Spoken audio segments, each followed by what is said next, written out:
Hey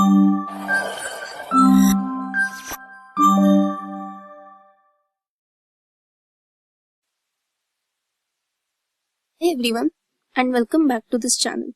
So in this video हम लोग switching modulator को डिस्कस करेंगे.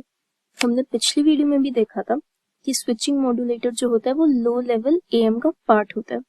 ओके, एंड स्विचिंग मॉड्यूलेटर में हम लोग डायोड के आइडियल कैरेक्टरिस्टिक्स को यूज करते हैं. इसका मतलब अगर ये हमारा एक डायोड है और यहाँ पर हम लोग पॉजिटिव एंड यहाँ पर नेगेटिव रखें, इन अदर वर्ड्स अगर उसको फॉरवर्ड बायस रखें तो उसको हम लोग शॉर्ट सर्किट से रिप्रेजेंट कर सकते हैं. एंड अगर हम उसको रिवर्स बायस रखें देन इन दैट केस हम लोग उसको ओपन सर्किट से रिप्रेजेंट कर सकते हैं. ओके, सो स्विचिंग मॉड्यूलेटर का ये सर्किट डायग्राम होता है. यहाँ पर ये कैरियर सिग्नल है एंड ये मैसेज सिग्नल है और ये दोनों आपस में सीरीज में कनेक्टेड होता है विद सेम पोलैरिटी. एंड यहाँ पर डायोड होगा. अब इस पॉइंट पर वी इन क्या होगा? बेसिकली इन दोनों का sum. Okay, so V in will be MT plus C T. Okay, and C T तो हमें पता ही है, V C into cos omega C T, where V C is the amplitude and omega C is the frequency of carrier signal. Okay, अब यहाँ पर होगा क्या? दो सिचुएशन हो सकती है, या तो V in will be less than zero या फिर V in will be greater than zero. जब V in less than zero होगा उस केस में क्या होगा? V in less than zero यानी कि यहाँ पर नेगेटिव वैल्यू है. अगर इस पॉइंट पर नेगेटिव वैल्यू आ गई तो उसका मतलब क्या होगा? Reverse bias. डायोड क्या हो जाएगा? Reverse bias. In other words it will be open circuit. Reverse bias and it will be open circuit. अगर ओपन सर्किट हो गया तो यहाँ पर वी नॉट पर यानी कि वी आउटपुट पर कोई वैल्यू नहीं होगी and it will be zero.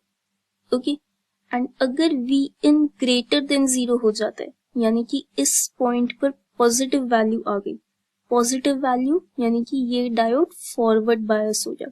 Forward bias हो गया तो उसको शॉर्ट सर्किट कर देंगे and in that case we output जो होगा वो वी इन के इक्वल हो जाएगा.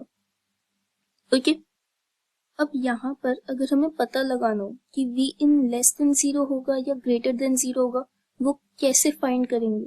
तो उसके लिए एक चीज हमने पढ़ी हुई है, मॉड्यूलेशन इंडेक्स. मॉड्यूलेशन इंडेक्स क्या होता है? V M upon V C, यानी कि amplitude of message signal upon amplitude of carrier signal, right. And हमें पता है प्रैक्टिकल केस में M A should be less than one. अब अगर M A is less than one उसका मतलब क्या है? That V C is greater than V M, right. V C will be greater than V M अगर M A is less than one. Okay, अब अगर ये सिचुएशन ट्रू है, इससे क्या हमें पता चल रहा है? V in is nothing but M T plus C T, right. अब सी टी क्या होता है? V C cos omega C T. अगर वी सी जो है वो इसके एम्पलीट्यूड से बड़ा है तो वी इन जो है will depend on carrier signal का amplitude. Okay, basically polarity of V in यानी कि V in less than zero होगा या ग्रेटर देन जीरो होगा, that will depend on the polarity of carrier signal. Okay, so V in less than zero होगा या greater than zero होगा, वो किस पे डिपेंड करेगा? कैरियर सिग्नल पे. क्यों? क्योंकि मॉड्यूलेशन इंडेक्स जो होता है हमारा प्रैक्टिकल केस में it is less than one and उसका मतलब क्या होगा? That V C will be greater than V M. Okay, अब इसी का मैथमेटिकल एक्सप्रेशन देखते हैं. सो हमारा V not T will be equal to Q T into V in T. Okay, अब इस चीज को समझते हैं कि इस एक्सप्रेशन का मतलब क्या है. ओके, अब हमने यहाँ पे दो चीजें समझी हैं. वी नॉट या तो जीरो होगा या फिर वी नॉट वी इन के बराबर होगा. एंड मैं कह रही हूँ वी नॉट ये एक्सप्रेशन के भी इक्वल है. सो अगर वी नॉट वी इन के बराबर होगा उसका मतलब क्या होगा? क्यू टी की value should be one, right. V not अगर वी इन के बराबर होगा that means Q T should be one. Similarly V not zero कब होगा? जब क्यू टी की वैल्यू जीरो होगी. आई होप ये चीज क्लियर हो गई होगी कैसे। मैं बस इन दोनों एक्सप्रेशंस को यहाँ पे कंपेयर कर रही हूँ, ठीक है। जब वी इन लेस देन 0 होगा, in that case V not is 0, so उसका मतलब क्या है, Q T should be 0 because 0 multiplied with anything will give me 0, right. And V in जब ग्रेटर देन 0 होगा, then V not and V in की value same है, in other words Q T is 1, okay. So अब इसको जरा graph से भी देखते हैं। हमने ये चीज तो समझ आ गई है कि वी नॉट की वैल्यू जो है वो बेसिकली इस पे डिपेंड करेगी कि डायोड जो है वो मेरा फॉरवर्ड बायस है या रिवर्स बायस है, right. And diode forward bias होगा या रिवर्स बायस होगा वो किस पे डिपेंड करेगा, वी इन पे, कि वी इन ग्रेटर देन 0 जा रहा है या फिर वी इन लेस देन 0 जा रहा है। और वो चीज किस पे डिपेंड करेगी कि वी इन क्या होगा, सी टी पे, राइट। एंड सी टी क्या होता है, VC cos omega C T. So हम लोग क्या करते हैं, यहाँ पे एक कोसाइन सिग्नल बना लेते हैं। ये कोसाइन सिग्नल है, okay, from minus T C by two, ये point T C by two and this will be T C, okay. And Q T को हमने एक स्क्वायर सिग्नल ले लिया, ठीक है, from minus T C by four to T C by four and it will continue, okay. अब कुछ नहीं करना, बस इन दोनों सिचुएशन की बात करेंगे। हमें पता चल रहा है कि वी इन जब ग्रेटर देन 0 होगा तब V not should be equal to V in, okay.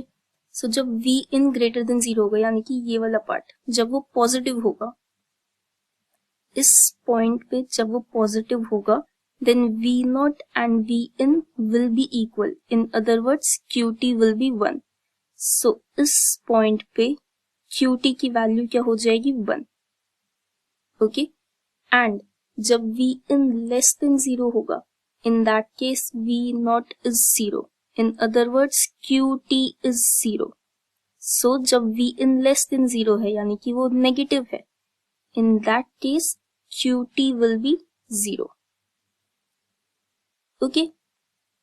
And फिर वही सिचुएशन आगे कंटिन्यू होती रहेगी यहाँ पे भी, ठीक है। सो आई होप ये चीज क्लियर हो गई होगी कि स्विचिंग मॉड्यूलेटर क्या होगा।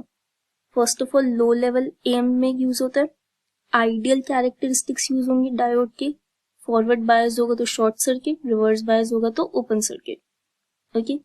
वी इन जो है वो कैरियर सिग्नल पे डिपेंड करता है, क्यों, because of the modulation index.